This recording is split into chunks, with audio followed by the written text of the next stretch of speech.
Kita terjemah hak baru ni. Hak baru ni terjemah dah. Babun fil mawaqit, bab tentang waktu sembahyang. Dengan sanadnya Imam Abu Daud meriwayatkan dari Ibnu Abbas, katanya Rasulullah sallallahu alaihi wasallam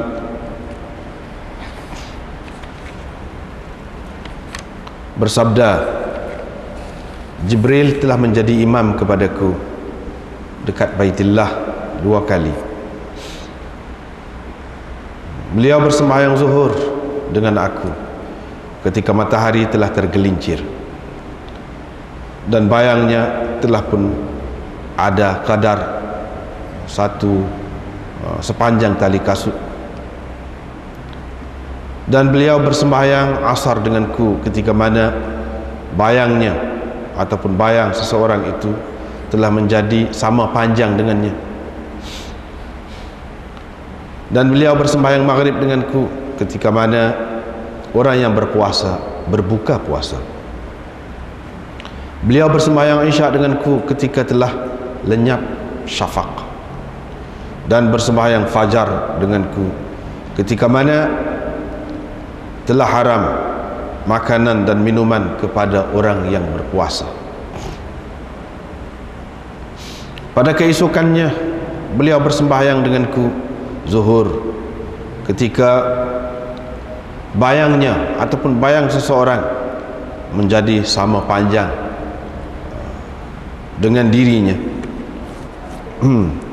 Dan bersembahyang asar denganku ketika mana bayangnya ataupun bayang seseorang telah menjadi 2 kali ganda panjangnya. Wa shalla biyal maghrib, dan bersembahyang maghrib denganku ketika mana orang yang berpuasa telah berbuka, yakni telah boleh berbuka. Dan bersembahyang isya denganku ila thuluthil lail, hingga ke 1/3 malam, yakni pada 1/3 awal malam. Wa shalla biyal fajr, dan bersembahyang fajar denganku. Fa asfara, dikerjakannya sembahyang fajar itu pada waktu telah cerah tanah. Thumma iltafata ilayya, kemudian dia berpaling kepadaku seraya berkata, wahai Muhammad, inilah waktu nabi-nabi sebelummu. Waktu, yakni waktu sembahyang itu ialah di antara dua waktu ini, 2 waktu yang telah ditunjukkan ini.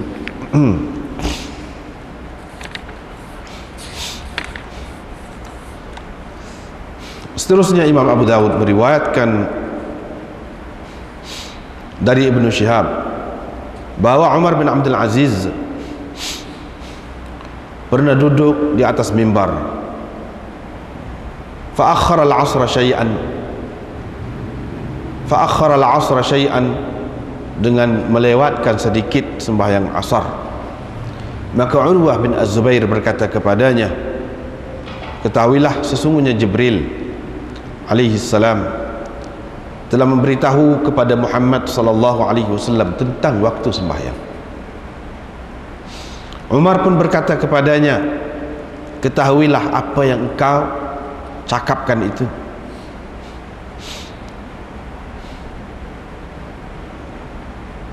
Itu satu lagi, a'lim ma taqul, beritahu apa yang kau cakapkan itu. Satu lagi, a'lamu ma taqul, aku tahu apa yang kau cakapkan itu. Faqala lahu Urwah berkata kepadanya, saya telah mendengar Bashir bin Abi Mas'ud berkata, saya telah mendengar Aba Mas'ud Al-Ansari berkata, saya telah mendengar Rasulullah sallallahu alaihi wasallam bersabda, Jibril telah turun menceritakan kepadaku tentang waktu sembahyang. Maka aku bersembahyang bersamanya, kemudian bersembahyang bersamanya, kemudian bersembahyang bersamanya, kemudian bersembahyang bersamanya, kemudian bersembahyang bersamanya. Dia mengira dengan jari-jarinya 5 sembahyang. Aku telah melihat Rasulullah sallallahu alaihi wasallam bersembahyang zuhur ketika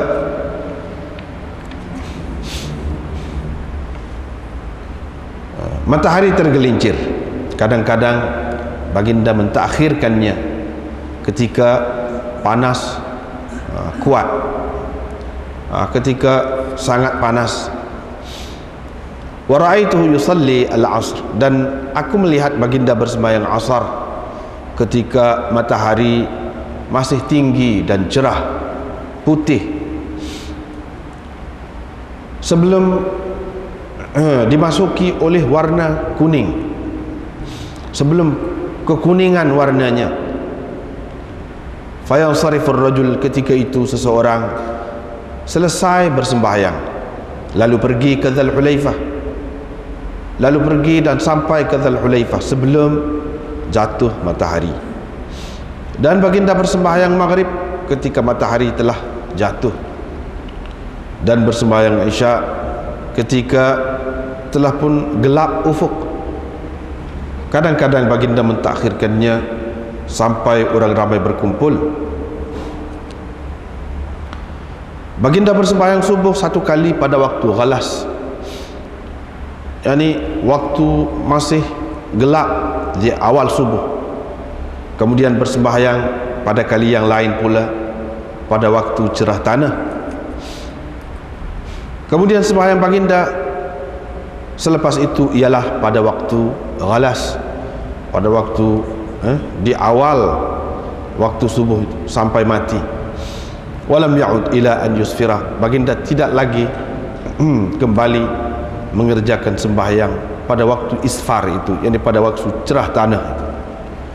Abu Daud berkata, hadis ini telah diriwayatkan dari Zuhri oleh Ma'mar, Malik, Ibnu Uyainah, Shu'aib bin Abi Hamzah, Laith bin Sa'ad, dan selain daripada mereka yang tersebut itu.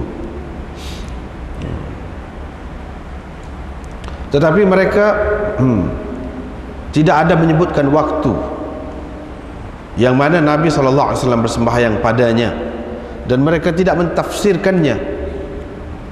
Demikian juga Hisham bin Urwah dan Habib bin Abi Marzuq telah meriwayatkan dari Urwah sama seperti riwayat, yakni sama seperti makna riwayat Ma'mar dan sahabat-sahabatnya. Cuma Habib tidak ada menyebutkan Bashir, yakni dalam isnadnya. Abu Daud berkata, Wahab bin Kaisan telah meriwayatkan dari Jabir dari Nabi SAW waktu maghrib, tentang waktu maghrib. Qala thumma ja'ahu lil maghrib, dia kata kemudian Nabi dia datang untuk bersembahyang maghrib, hina ghabatis syams, ketika matahari telah terbenam, yakni minal ghad, pada keesokan harinya, waqtan wahidan, yaitu pada waktu yang sama, yakni dengan hari sebelumnya. Abu Daud berkata, demikian juga telah diriwayatkan dari Abi Hurairah dari Nabi SAW. Sabda baginda, kemudian beliau bersembahyang denganku maghrib, yakni Jibril bersembahyang denganku maghrib, maksud beliau minal ghad, pada keesokan harinya, waqtan wahidan, pada waktu yang sama, yakni dengan waktu yang telah dikerjakan pada hari sebelumnya. Demikian juga telah diriwayatkan dari Abdullah bin Amr bin Al-As dari hadis Hassan bin Atiyah dari Amr bin Shu'aib dari ayahnya, dari datuknya dari Nabi SAW. Seterusnya dengan sanadnya, Imam Abu Daud meriwayatkan dari Abi Musa bahawa ada seseorang bertanya Nabi SAW yakni tentang sembahyang lah, tentang waktu sembahyang.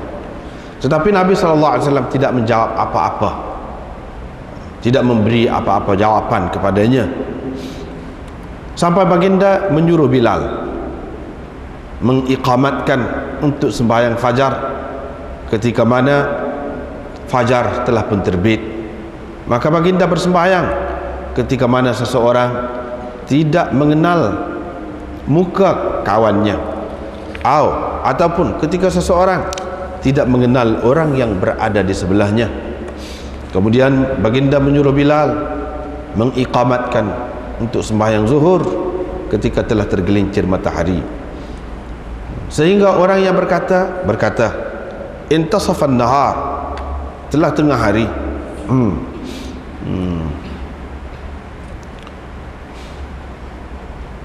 Wa huwa alam, padahal Nabi SAW sudah pun tahu, lebih tahu lagi. Kemudian baginda menyuruh Bilal mengiqamatkan sembahyang asar, untuk sembahyang asar. Pada ketika itu matahari masih lagi putih dan tinggi. Baginda menyuruh Bilal untuk iqamat untuk sembahyang maghrib, hina ghabatis syams, pada ketika matahari telah terbenam, dan menyuruh Bilal mengiqamatkan untuk sembahyang isya ketika mana syafaq telah pun lenyap ataupun hilang. Pada keesokannya baginda bersembahyang fajar, dan setelah selesai setelah selesai baginda bersembahyang fajar, kami berkata, atla'atis syams, matahari telah naikkah? Fa aqama zuhur, baginda mendirikan sembahyang zuhur pada waktu asar pada hari sebelumnya, dan bersembahyang asar ketika matahari telah pun menguning. Auqala, ataupun dia berkata amsa, pada ketika telah lewat petang. Wa shallal maghrib, dan baginda bersembahyang maghrib sebelum syafaq hilang, lenyap, dan bersembahyang isya hingga ke 1/3 awal malam. 1/3 malam, yakni awal malam.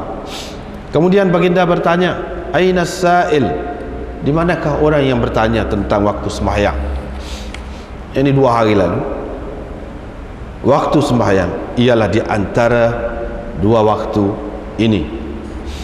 Qala Abu Dawud berkata, Sulaiman bin Musa telah meriwayatkan dari Atha, dari Jabir, dari Nabi SAW tentang maghrib, sama maknanya dengan riwayat ini.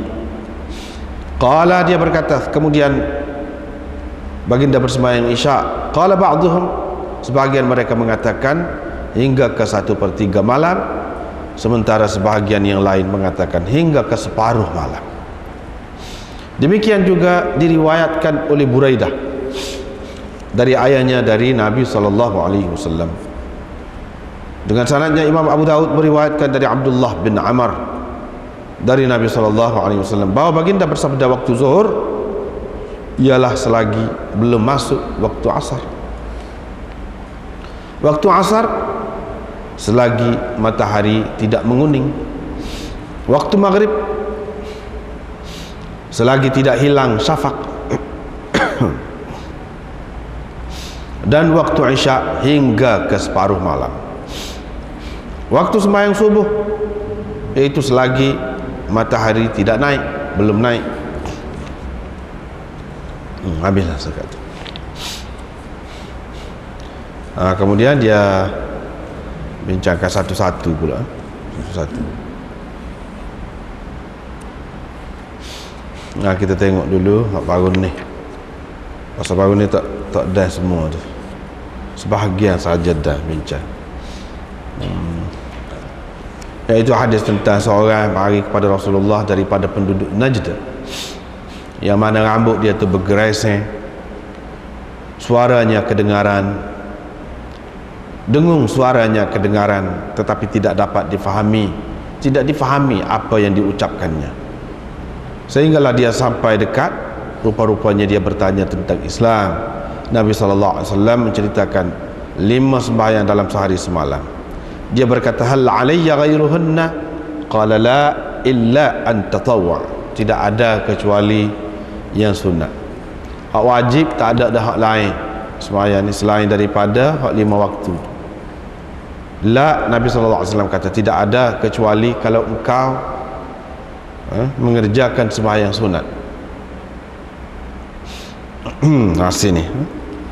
Sini yang kita tak ada dah situ.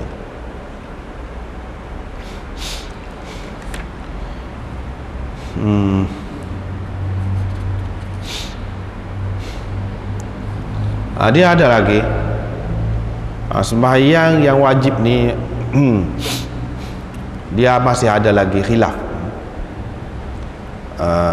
Misalnya Imam Abu Hanifah mengatakan sembahyang witir wajib.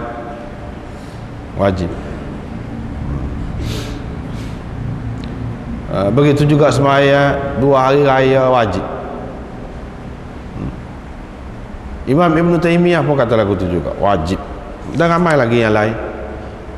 Macam mana dengan hadis ni? Dia faham lagu mana? Itu persoalannya. Jawabnya, kita jangan keliru. Jangan keliru. Bukan kata sembahyang tu ada lebih daripada 5 waktu. Jangan keliru. Ada dalam setengah-setengah riwayat tu dia tanya, yas'alu an faraidil Islam. Tentang fardu, apa-apa yang difardukan dalam Islam. Hak mereka kata tadi, hak terima selain daripada hak 5 ni, dia tidak kata fardu, dia kata wajib. Tu kena faham istilah. Bukan fardu, wajib. Sembahyang witir wajib. Sunat subuh wajib mengikut mazhab Hanafi. Dengan arti dosa kalau tak buat. Dosa kalau tak buat. Gitu.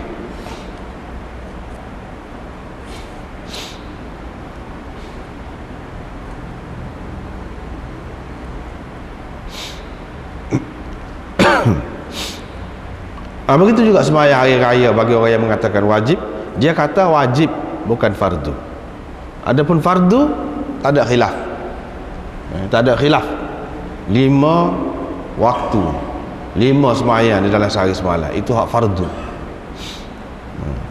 Kalau orang kata ada sembahyang ni, kita jangan keliru lah. Sebab dalam mazhab Syafi'i ini dia istilah fardu dengan wajib ni hak tu lah. Tapi dalam istilah orang lain, lagu lain pula. Dia kata fardu lain, wajib lain. Fardu ni iaitu apa yang sabit mengikut mereka lah, berdasarkan Quran.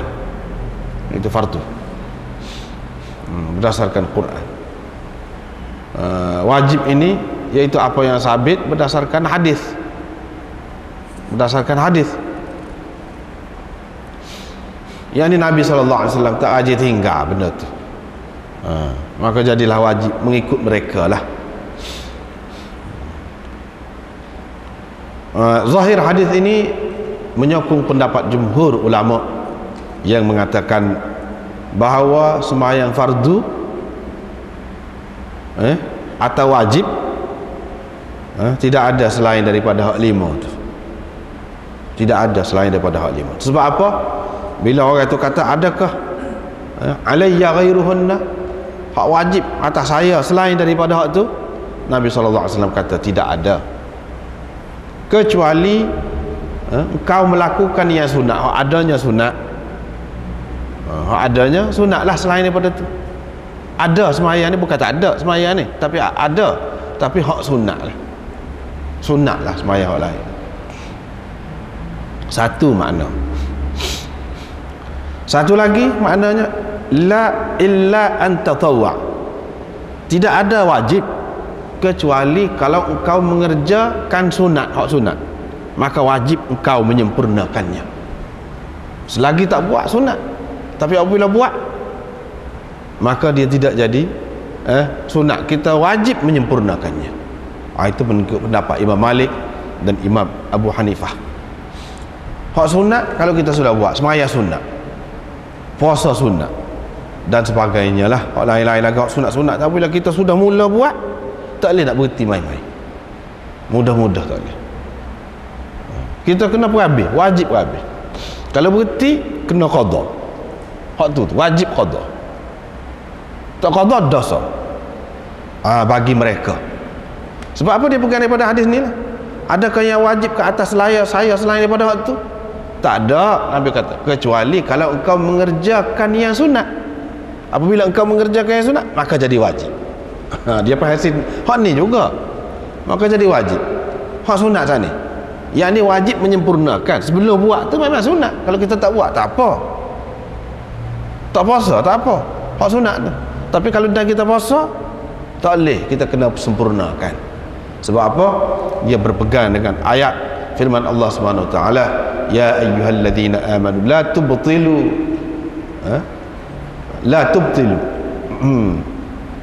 apa ni, la tubtilu a'malakum, jangan kamu batalkan amalan-amalan kamu.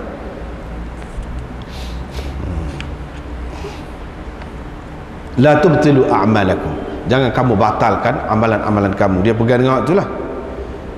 Jadi Allah SWT larang. Bila Allah SWT larang, maknanya tak boleh lah kita mudah-mudah, maknanya wajib lah tu, menunjukkan wajib lah tu, tak boleh batal. Dia tidak kata amalan amal kamu tu amal hak wajib, hak fardu. Apa-apa amalan lah kamu bila sudah buat kena sempurnakan, jangan batalkan. Tapi kalau mengikut mazhab Syafi'i, Ahmad dan orang yang sependapat dengan mereka, kalau hak sunat ni tak buat sebelum buat tu pun sunat, apabila buat tu pun sunat lagi. Dengan arti kalau berhenti tak apa, tidak berdosa dan tidak perlu ganti, tidak perlu qada. Sebab apa? Mereka kata tidak ada. Dia pegang dengan hadis ni juga. Tidak ada hak wajib kecuali hak ada lagi hak sunat. Sembahyang sunat lah selain daripada hak 5 waktu tu. Di sini bukan maknanya kalau kamu sebelum mula tu sunat, apabila kamu mula tu jadi wajib. Tidak makna lagu tu. Dia tidak faham gitu. La illa an tatawwa, ni makna selain daripada sembahyang 5 waktu tu, hak lain tu kalau buat sunat lah. Sunat tu pakai su. Bukan permulaan mula-mula aja sunat, lepas tu bila buat jadi wajib. Tak. Sunat tu daripada awal hingga akhir sunat. Dia faham gitu. Hadis ni lah juga. Qala wa dzakara lahu Rasulullah sallallahu alaihi wasallam siyam syahri Ramadan. Nabi sallallahu alaihi wasallam menyebutkan tentang puasa bulan Ramadan. Orang tu berkata, hal alayya ghairuhu? Qala la illa an tatawwa. Puasa pada bulan Ramadan, adakah wajib atas saya selain daripada itu? Tidak ada, kecuali puasa sunat. Kalau mengikut Imam Malik dan Imam Abu Hanifah tadi, kecuali puasa yang sunat apabila kamu kerjakan, maka jadi wajib. Yang ini menyempurnakannya. Di sini tidak bermakna puasa bulan Ramadan di sini umum ni. Yang ni kalau kepada orang lelaki lah, kepada orang lelaki memang wajib puasa bulan Ramadan itu. Tapi kepada orang perempuan yang ada halangan, tidak wajib pula. Tidak wajib pula. Bahkan tak boleh puasa tu. Dia kena qada. Qada tu pula bukan pada bulan Ramadan, tentu dah kena bulan lain lah. Jadi kalau bulan lain tu kalau nak kira dari segi bulan tu bukan bulan Ramadan, tapi puasa tu puasa asalnya di bulan Ramadan. Maknanya puasa bulan Ramadan itu adalah fardu. Dengan sebab itu, kalau kerana sesuatu halangan seperti orang perempuan bagi kota ataupun lain-lain lagi sebab keuzuran, dia kena qada. Qada tu makna hak tu bukan hak lain. Hak tu hak bulan puasa, hak fardu tu. Tapi kalau tidak hak tu tidak sampai qada, hak lain-lain lah, maka sunat. Semuanya, tidak ada yang wajib. Hadis inilah yang menentukan bahawa puasa yang fardu tu bulan Ramadan saja. Adapun kalau ada dalam hadis yang menunjukkan bahawa puasa pada hari Ashura apa tu menunjukkan wajib, itu sudah mansukh semuanya, dimansukhkan oleh hadis ini. Hadis inilah yang menjelaskan bahawa puasa selain daripada puasa bulan Ramadan itu tidak wajib, tidak fardu. Rasulullah sallallahu alaihi wasallam menyebutkan tentang sedekah.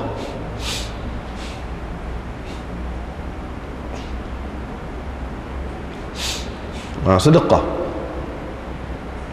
Orang tu berkata, adakah yang wajib ke atas saya selain daripada itu? Dia kata tidak ada. Maksud sedekah sini zakat. Sebab apa dipanggil sedekah?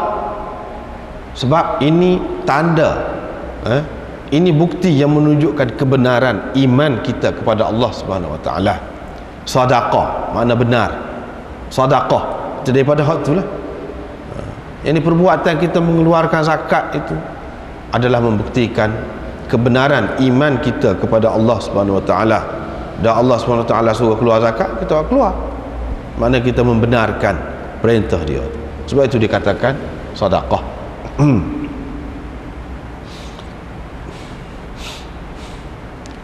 Qala fa hal alayya ghairah. Kalau nak kira hak lain-lain pun lagu tu juga, tapi hak ni lebih ke situ. Sebab apa? Sebab manusia ni biasanya dia sayang kepada harta, sayang kepada harta.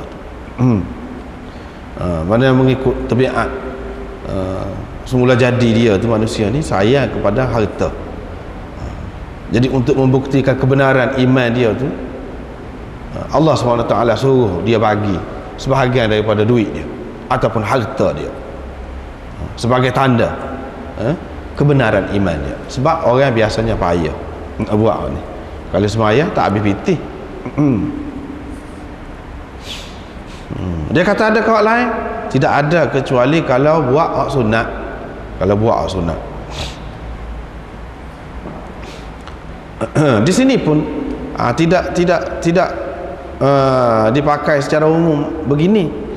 Makna selain daripada zakat itu tak ada adalah hak wajib. Tak ada adalah hak wajib. Sedangkan mengikut boleh dikatakan semua ulama mengatakan dia pegang dengan ayat Quran yang lain, iaitu wa fi amwalihim haqqul lisaili wal mahrum.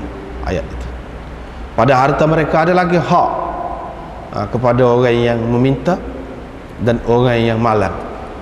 Ada lagi hak yang ini selain daripada zakat. Kalau kita nak tengok dalam hadis, inna fil mali la haqqan siwa zakat, inna fil mal la haqqan siwa zakati. Sesungguhnya pada harta orang Islam itu ada lagi hak orang lain selain daripada zakat. Apabila kata hak, maknanya yang wajib diberikan, tetapi ini bergantung kepada keadaan. Mana dalam keadaan biasa hak tetapnya itu zakat. Ini yang dimaksudkan oleh Nabi SAW disebut sini zakat lah, mana-mana pun kena keluar dalam keadaan lagu mana. Tetapi hak dalam ayat tadi, begitu juga dalam hadis tadi, dalam keadaan-keadaan tertentu. Sekiranya dengan duit zakat itu tidak memadai lagi untuk menampung kesusahan yang menimpa masyarakat, penderitaan yang dialami oleh masyarakat, maka kerajaan boleh mengambil daripada orang-orang kaya mengikut kadar masing-masing lah, dan wajib diberikan untuk menampung keperluan orang-orang yang susah dalam keadaan-keadaan tertentu. Kerajaan ada hak. Itu kerajaan lah yang bertindak. Dan orang ramai pun dia jangan berasa ini tekanan, ini apa-apa, jangan. Bahkan itu adalah kewajipan dia. Kalau dia tak bagi, dia berdosa pada ketika itu, dalam keadaan itu. Tapi ini bukan dalam semua keadaan.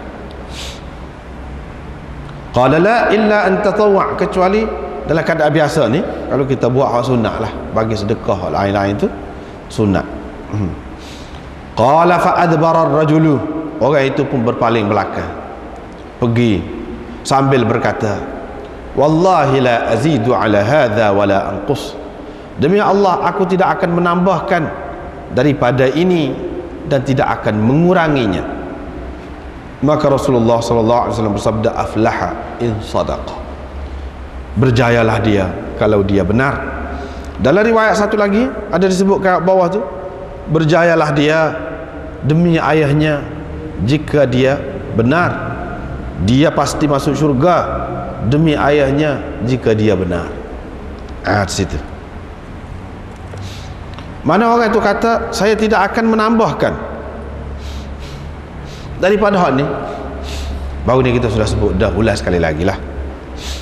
Tidak akan menambahkan itu satu maknanya dia ni nak rayak kepada orang-orang keluarga dia ke, kaum dia ke yang ada di belakang yang tak mari sekali dengan dia, dia akan rayak kepada demo tu tidak lebih tidak kurang daripada hal ni.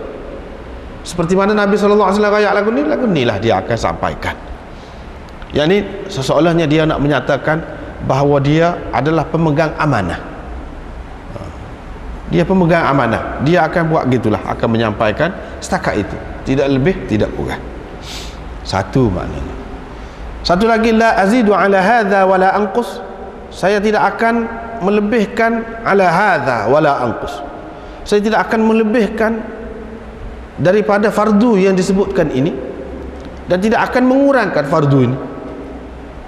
Yang ni sembahyang 5 waktu saya tidak akan buat ni, dan saya tidak akan mengurangkannya jadi 4 kali, tidak.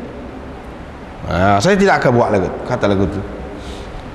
Itu maknanya la azidu ala hadha wala anqus. Saya tidak akan berlebih dan tidak akan kurang dari segi hak fardu yang ditetapkan itu. Sebanyak yang ditetapkan itu, hak itulah yang aku akan buat. Itu makna la azidu ala hadha wala anqus. Satu lagi makna la azidu ala hadha wala anqus, saya tidak akan menambahkan daripada yang ini dan saya tidak akan menguranginya. Saya tidak akan buat. Maknanya akan buat ini saja. Akan buat ini sajalah hak fardu. Hak sunat tu saya tidak akan buat. Tetapi saya akan jaga baik-baiklah. Saya akan jaga baik-baiklah hak ni. Saya tidak akan kurangkannya.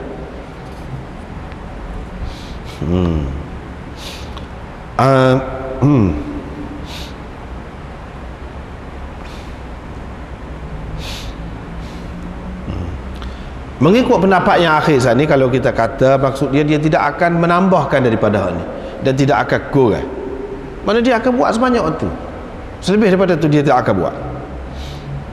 Ini bermakna sebab ada ihtimal berlaku, ada ihtimal berlaku tu.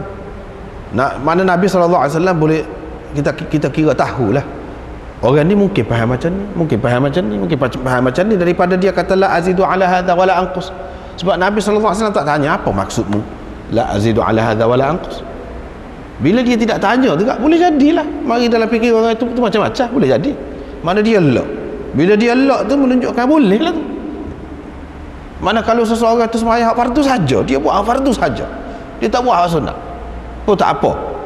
Dan ini menunjukkan bahawa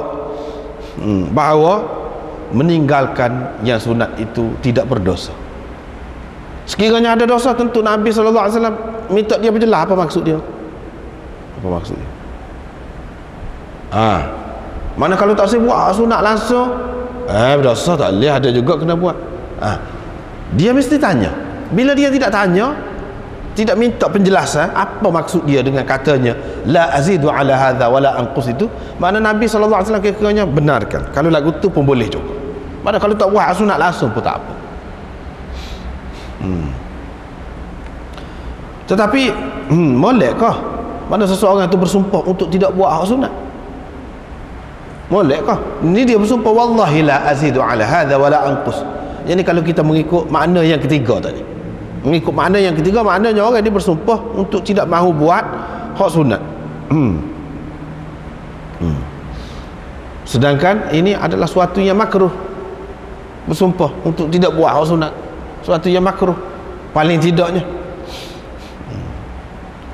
Jawabnya hak tu makruh. Hak ni nak menjelaskan maknanya benda ni tak apa. Hak sunat ni kalau tinggal pun dia tidak siapa berdosa. Mana Nabi SAW tak larang, tak tegur dia, kata apa kamu bersumpah dan apa makna kamu kata la azidu ala hadha wala anqus. Kalau sekiranya hak sunat tu mesti dibuat juga, walaupun sekali-sekala ataupun sunat-sunat tertentu, mesti Nabi tanya dia apa maksud kamu. Bila tak tanya tu menunjukkan memang tak apa. Kalau seorang tu sepanjang hayat dia tak buat sunat pun tak apa, begitulah.